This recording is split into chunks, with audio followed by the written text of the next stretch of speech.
Los Angeles, 1932, home of the 10th Olympic Games. The first and only time that this prestigious, world-renowned athletic event, the Summer Olympic Games, has been awarded to an American city. 26 years later, in 1958, the Coliseum again plays a significant role in Los Angeles' athletic history as a Major League Baseball team makes its home there. The Brooklyn Dodgers have moved west to become the Los Angeles Dodgers, with the Coliseum as their home. They even delighted the City of Angels with a World Series championship after only 1 year in Los Angeles. And now, in 1984, the 23rd Olympiad returns to Los Angeles, and again, baseball will be included as a demonstration event with beautiful Dodger Stadium as its home. Hello, I'm Ross Porter. Welcome to Dodger Stadium. In just a few short months, Dodger Stadium is going to be playing an important part in the 1984 Olympic Games. You know, in 7 previous Olympiads, the sport of baseball was included, but only as a non-competitive demonstration sport, even as far back as the year 1900 in Paris. However, these were merely one-game exhibitions played in very makeshift parks. But in 1984, for the first time ever, the sport of baseball will be played by teams from 6 countries, which range over Europe, Asia, and the Americas. And what an exciting venue for this exciting event. Dodger Stadium is uniquely suited to host this year's games.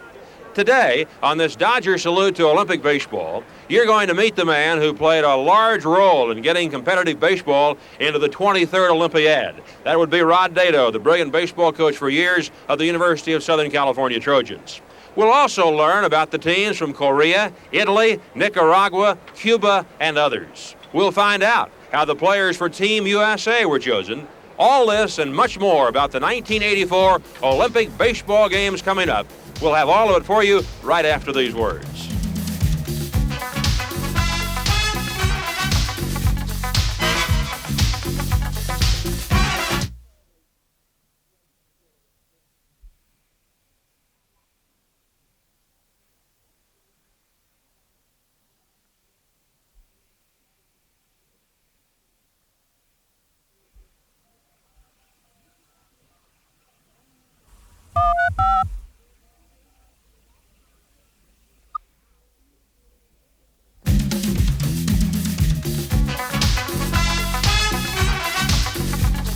Baseball is fun for players and spectators alike.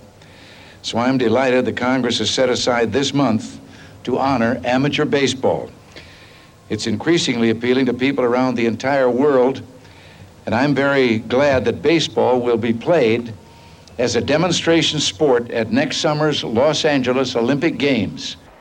Hi, Ross Porter back at Dodger Stadium. And with the official statement by President Ronald Reagan, baseball is about to be included in the 1984 Olympics as a competition sport. And what location could be more appropriate for this than the most beautiful ballpark in the world, Dodger Stadium?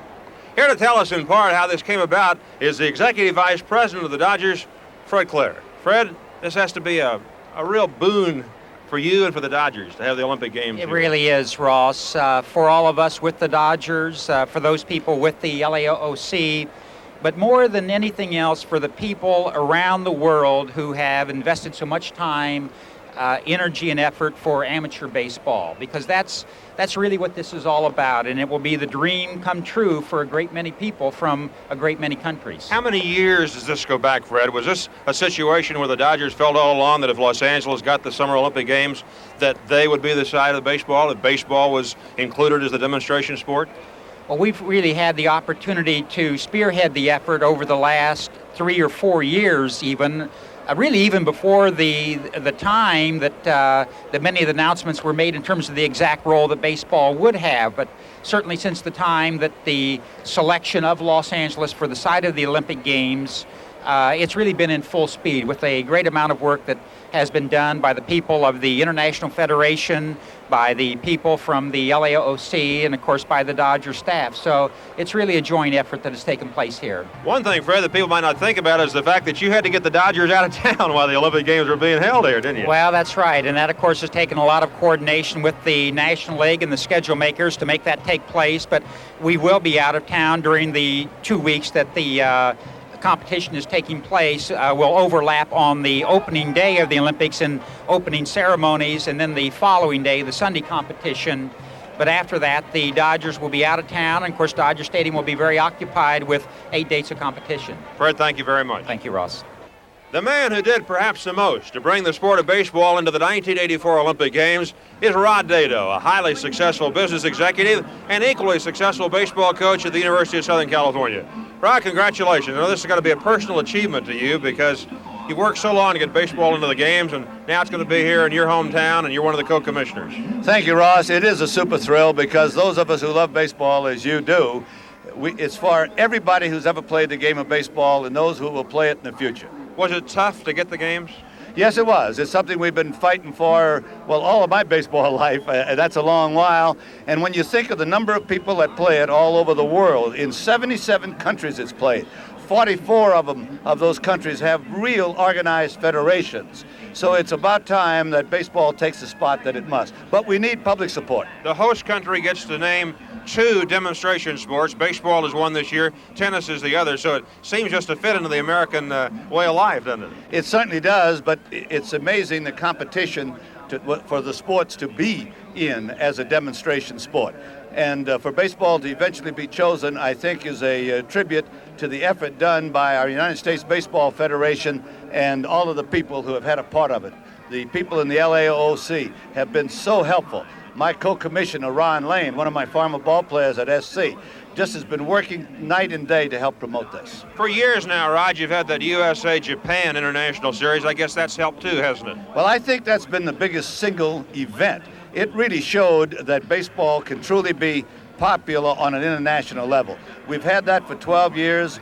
We play capacity crowds in Japan, and it showed the world what it could be between nations. All right, tell the folks, if you would, how you go about picking this team. You've got to get down to 25, don't you? Yes, we do, eventually to 20. We must tell baseball by the 1st of June who the 25 are. And you know, without a doubt, Ross, this is the most ambitious undertaking of choosing a team in sports. I'm sure that Coach Knight knows right now who at least are the 20 best basketball players. In swimming, there's a stopwatch. In track and field, there's a watch and a tape measure. But we had 3,200 boys try out for the first camps. And you know, the old cliche, a guy may be hitting 700 in Pawtucket, but somebody's going to say who was pitching, you know? That's right. All right, Rod, how many people will help you make the final cut? Well, I have an excellent staff of coaches throughout the country. Then I have what we call an advisory coaches group of some 25 coaches. Then we have our own United States Baseball Selection Committee.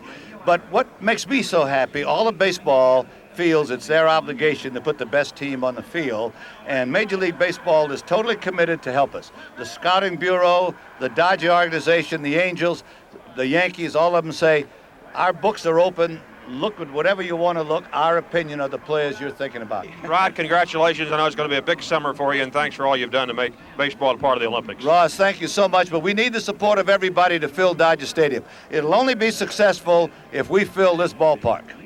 Rod Dado, the Olympic baseball coach and co-commissioner. You know, there's much more we want to know about the first ever nationally competitive Olympic baseball event.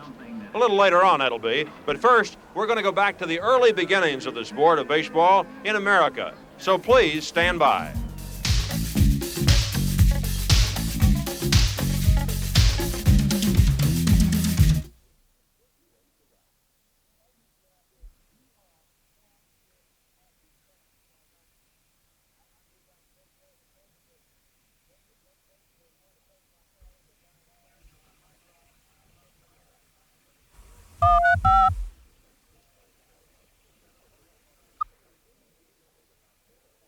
You know, baseball is truly becoming international and certainly a fitting sport to be included in these upcoming Olympic Games. However, it'll always be first and foremost the great American pastime. Ball and stick games have been played throughout the centuries, and the origins of the game of baseball can be traced directly to the British games of cricket and rounders. However, baseball in the form it most closely resembles today took shape in the pastures and farmlands of rural America in the early 19th century. Baseball proved immensely popular in the United States, and soon every village, town, and city was represented by its own club. By the turn of the century, different leagues were holding organized competitions that attracted the attention of a growing nation. Meanwhile, the roots of the game were firmly planted in the enthusiasm of the young. They enjoyed the simplicity of the game and looked up to heroes like Babe Ruth, who quickly became a legendary figure in American folk history. Ruth's popularity helped propel the game into its modern era, an era which has continued into the present.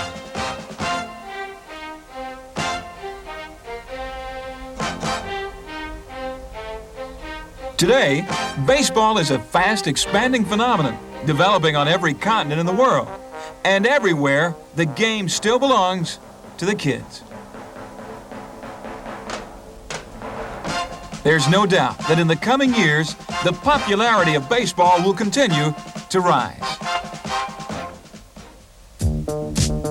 Now let's take a close-up look at just how widespread the game of baseball really is. As we examine the maps, the colored-in areas represent the lands where baseball is now being played. In Europe, the sport's been enjoying a steady increase in popularity, and the competition, it's top-notch, especially in Italy, where the game was first introduced in 1919. Today, more than 100 clubs compete in Italy on a regular basis, bringing considerable distinction to themselves and their nation. As European members of IAMBA, the International Association of Amateur Baseball, continue to grow in number, many will also try to follow the success achieved by the Netherlands, who hosted the European Championships in 1981. Aside from staging a superbly run tournament, the Dutch won the European Championship for the 11th time.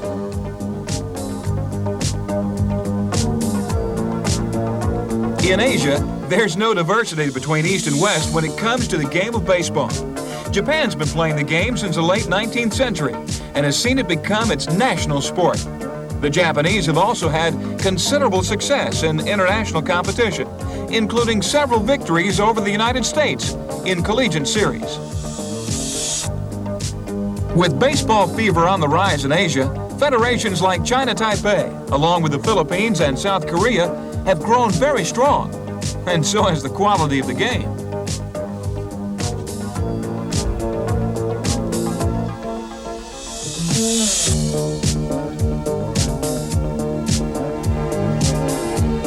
One Asian country just beginning its baseball experience is the People's Republic of China.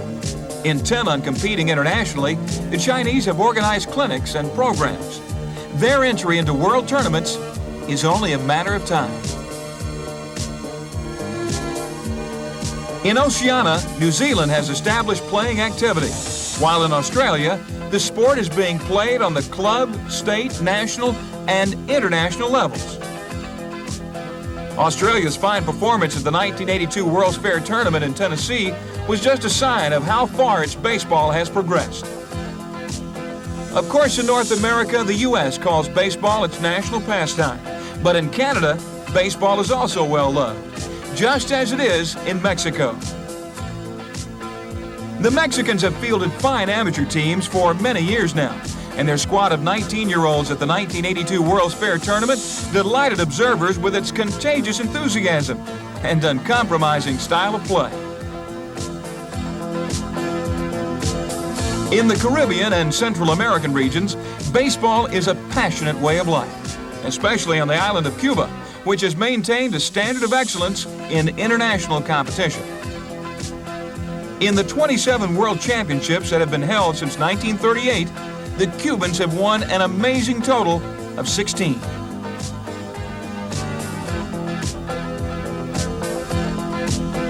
But the balance of power could be changing if programs like the one in Panama continue to flourish, along with the ones in the Dominican Republic and Puerto Rico.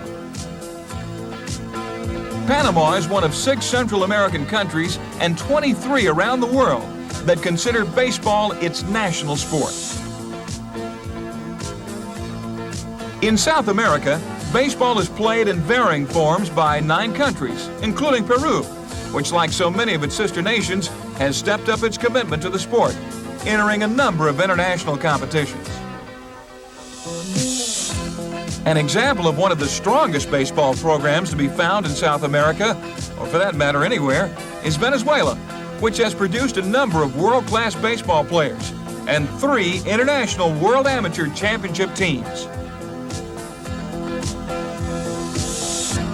Yep, the ever-adaptable sport of baseball has even made inroads into Africa, with development taking place in countries like Tunisia, Senegal, and Egypt.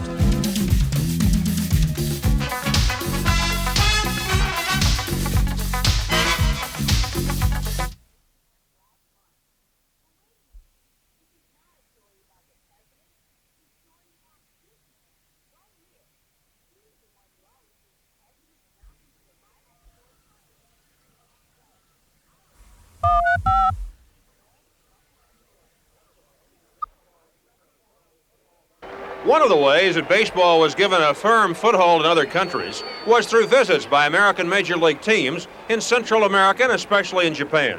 These exhibition trips were tremendously popular. In fact, it was 1934 when the American teams began visiting Japan with all-stars like Lou Gehrig and Babe Ruth. Plaques honoring the two were built in Yokohama Stadium, and the Japanese started a tradition of hosting U.S. teams that seemed to bring out the best in the local fans.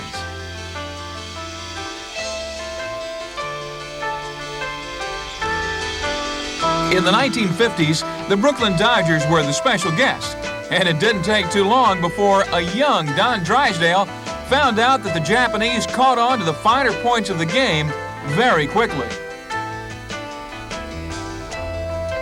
As the Japanese players got better, the crowds got larger, and by the 1970s, Tom Seaver and the amazing Mets made their way to Japan.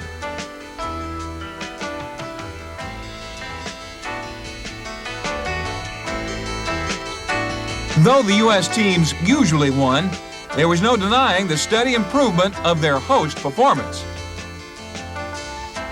By the late 70s, baseball in Japan was firmly entrenched, and it was with great anticipation that the Japanese welcomed a group of American All-Stars in 1979. Though the Japanese stadiums are smaller than our Major League parks, crowds of 25,000 people per game attended a 7-game series between National and American League stars. Of course, the game was the same, but some things were a little different.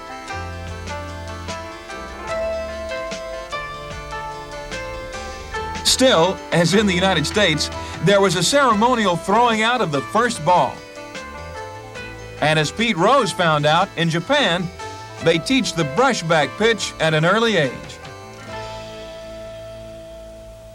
As for the first game, it was strictly a one-sided affair. Dave Kingman hit a tremendous home run, and the National League won it 11-2.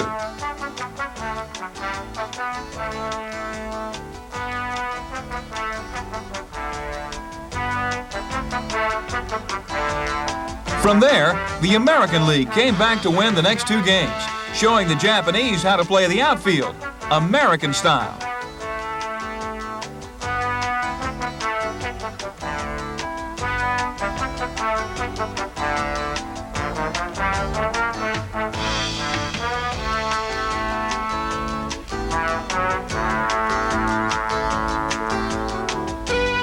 In the end, the Nationals wound up winning the 7-game series as everyone eagerly awaited the competition between a combined team of American All-Stars against a similar team from Japan that ended the trip.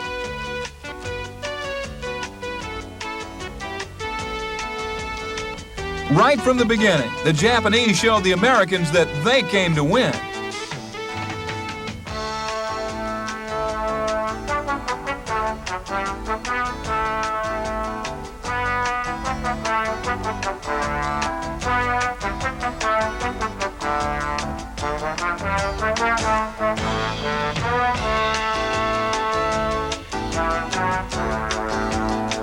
Surprisingly, the game remained tight till the end, and it took some superb relief work by Tug McGraw in the ninth to save the Americans' 6-5 win.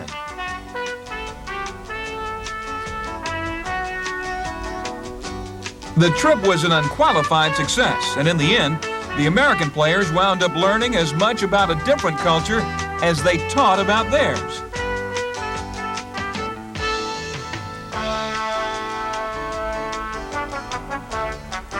While the Americans learned that eating can be foreign in a foreign land, baseball is pretty much the same all around the world, especially in Japan.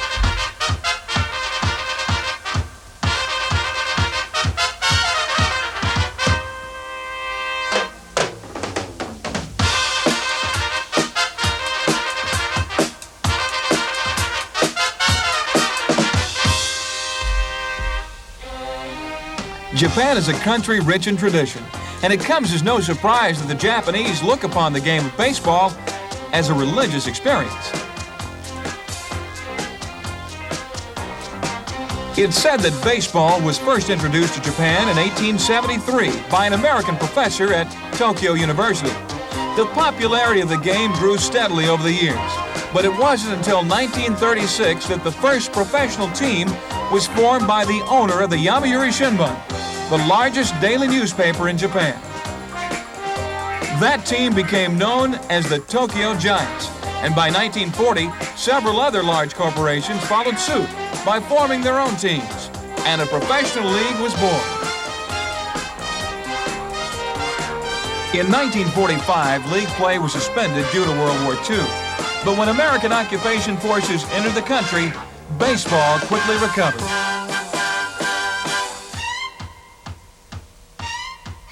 Today, baseball is unquestionably Japan's favorite sport, and its popularity has led to a setup similar to the one we have here in the States. Yeah, we have two leagues.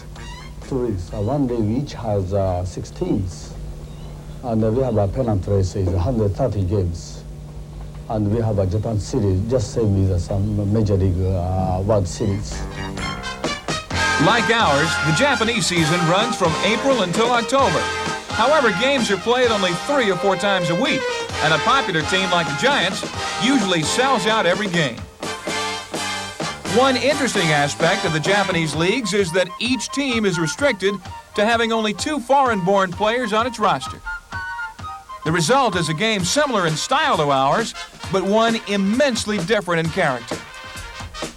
Still, when you take a closer look at baseball in Japan, you're bound to see many of the same things you see here.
playing the game that we as Americans call our national pastime. In fact, some are playing it so well, they're playing it here in the United States.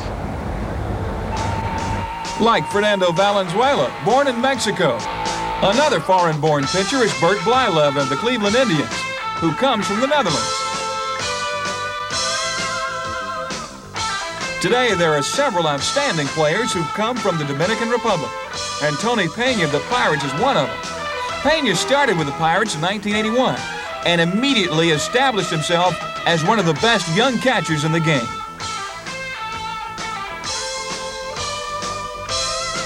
Rod Carew moved from his native Panama to New York City when he was just a teenager.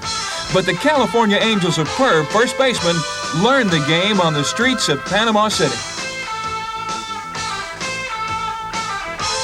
Then there's Glenn Hubbard of the Atlanta Braves, who's always been an American citizen, but was born on an Air Force base in Hahn, West Germany. Davy Concepcion of the Cincinnati Reds comes from Venezuela and has long been considered one of the finest shortstops the game has ever seen. His former teammate, Tony Perez, now with the Philadelphia Phillies, learned his baseball in his native Cuba.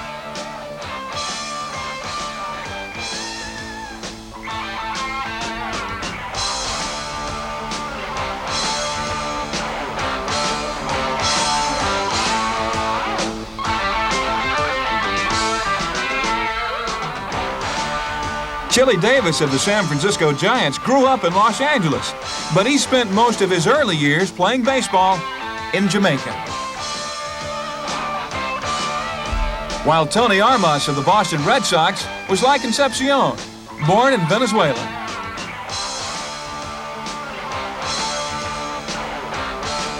Salome Barojas, like Valenzuela, made a name for himself pitching in his homeland of Mexico.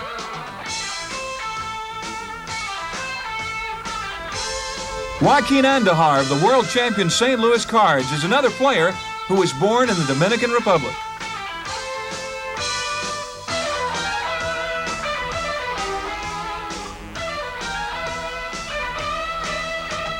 While Ferguson Jenkins of the Cubs is one of the few major leaguers who was born in Canada.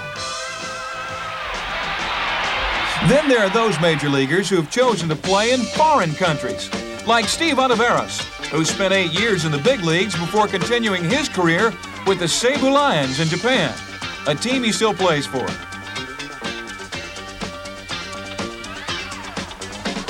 Then there's George Boomer Scott, a first baseman with 14 years of major league experience, who is currently playing in Mexico. Still, most players, like Tony Solita, now of the Nippon Ham Fighters, chose to play in Japan.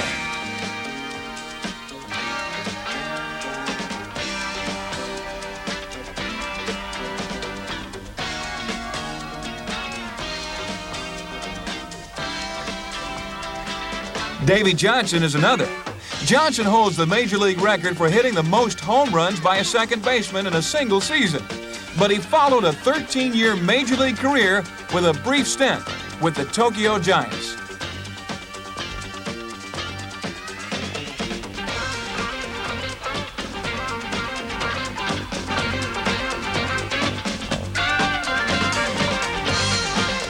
That's the same team that Reggie Smith now plays for, after he had spent 17 years with the Red Sox, Cardinals, Dodgers, and Giants, and established himself as one of the best clutch performers the game had ever known.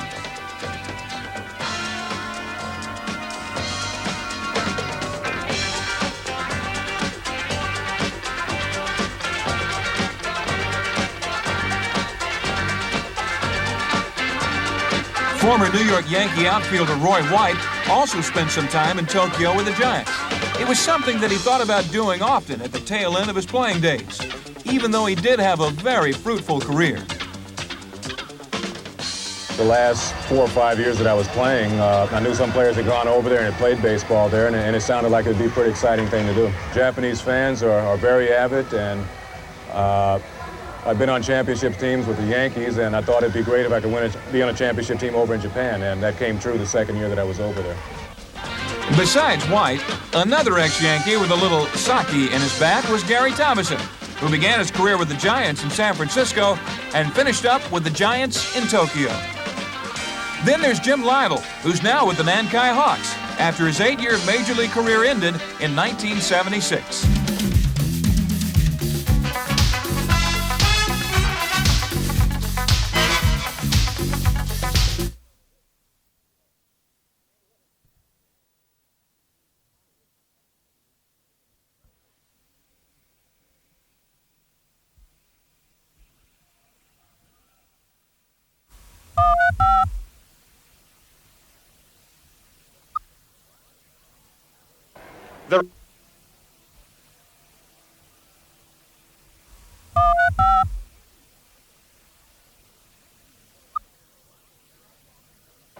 The right to represent Europe in the 1984 Olympic baseball competition was fiercely contested by teams from several countries. Here are some of the highlights of the 1983 European Baseball Championships.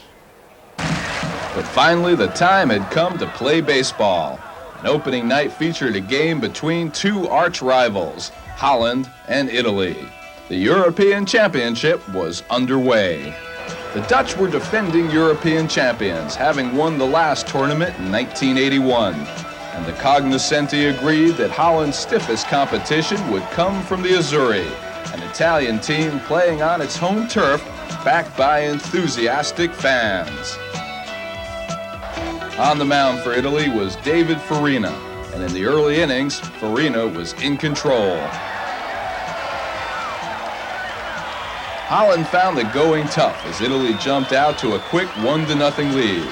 But as defending champions, the Dutch had pride and the knowledge that they could always come back. In the 5th inning, in sudden fashion, Holland scored 3 times to take the lead.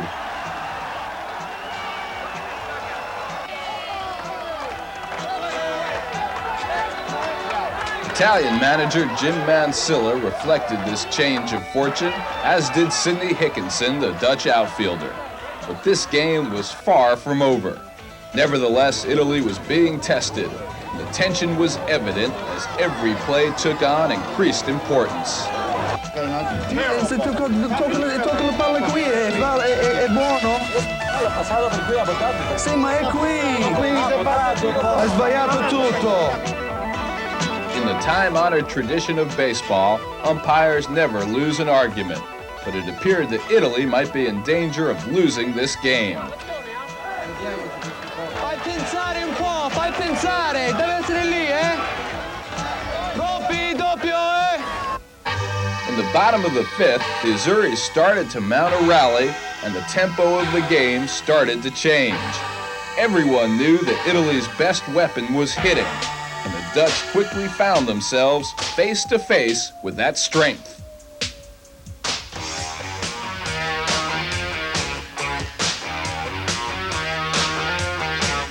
Like the words of Michael Jackson's hit song, Beat It, Italy delivered a hard message to the Dutch. They told him, don't you ever come around here. Don't want to see your face, you better disappear. The fire's in their eyes and their words are really clear. So beat it, just beat it, just beat it, beat it. Beat it, beat it. 3 runs in the 5th inning put Italy in the lead. But the game was broken open in the 7th as a parade of Dutch pitchers found the Italian bats a little more than they could handle.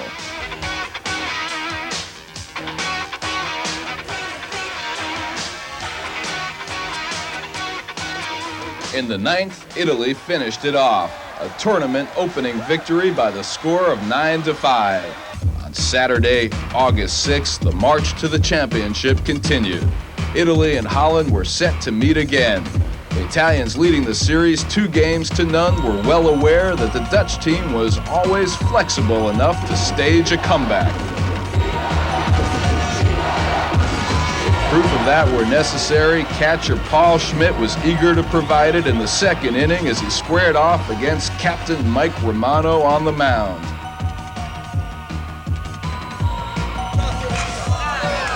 Va molto lunga la palla di Smith, molto lunga, ed è il primo fuoricampo per l'Olanda in 3 partite contro l'Italia. 1-0 per l'Olanda. In the third inning, Italian concerns continued to grow as Holland mounted a rally. Soon, with runners on first and third, the Dutch pulled off a double steal, and the Azzurri were caught off guard. Holland now led 2-0. The Dutch pitcher was Jan Hizseldorn, who had been masterful in Holland's victory over Spain. And in the bottom of the third inning, he faced his first test as Beppe Corelli batted with 2 out and a man on third. Italy's first run had brought the crowd back to life as it brought the Azzurri back into the game.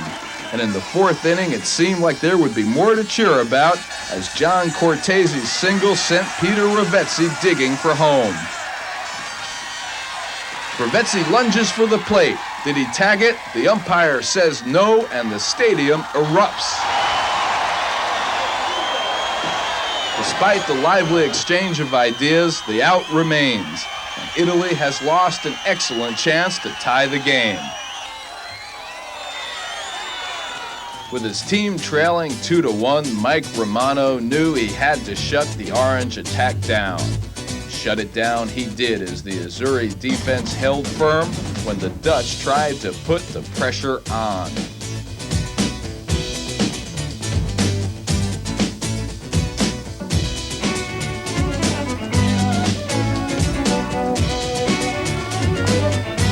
Moving to the bottom of the eighth, time was running out, and Italy still trailed by a run as Guglielmo Trinci led off first, ready to move.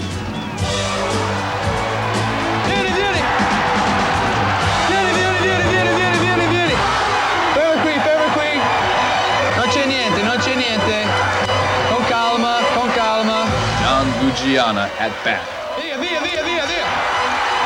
Come on. Trinci scores, and this ball game is tied. But the real excitement was still to come. In the ninth inning, John Cortese was on third with the number 3 batter in the lineup, Beppe Corelli at the plate. A base hit would win it all. But Corelli just misses and pops it foul. Catcher Paul Schmidt makes the play, the inning is over, and another good chance is gone. In the 10th inning, the Azzurri find themselves in a dangerous situation that could mean the ball game. With only 1 out, Holland's Jerry Blackieri is on third, just 90 feet away from putting the Dutch ahead. At bat is the always dangerous Sidney Hickinson with a 2-2 count. Hickinson is out on a called strike 3, and now there are 2 gone in the inning. But the Dutch runner is still on third, and leadoff man Frank Boss is at the plate. Shortstop John Cortese goes to his right, makes an outstanding throw, and the inning is over. Italy has escaped the orange flame, and the ball game remains tied 2-2. And as the Azzurri come to bat in the bottom of the 10th inning, the Italian fans do their best to provide a lift, knowing full well that 1 run for Italy could make history.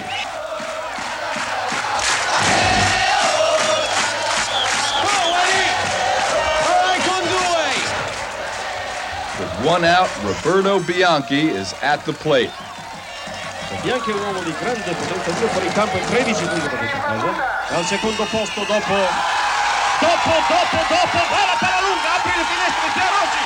L'Italia in questo momento guadagna con Bianchi che ci ha dato la più grande soddisfazione. Guadagna in questo momento il passaporto per Los Angeles, vince gli europei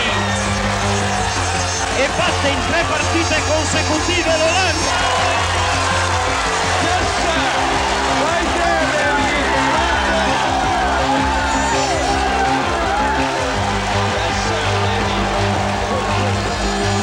It was over. The dream had come true.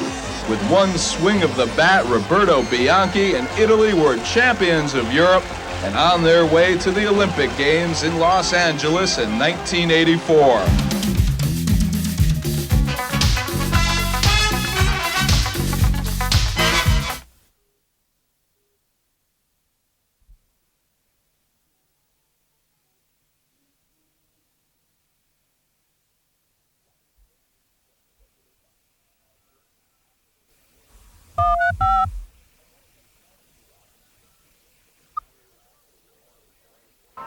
And so the stage is set for the international representatives in this Olympic event. Cuba, Korea, Nicaragua, Chinese Taipei, Italy, and of course the United States. And what about this team, USA? 6 top college baseball coaches, selected by the U.S. Baseball Federation to lead the team, gathered at Louisville for a first-hand look at the country's finest young ball players. The head coach is Rod Dedeaux, the winningest coach in college baseball history. His powerhouse teams from the University of Southern California have won 11 national championships.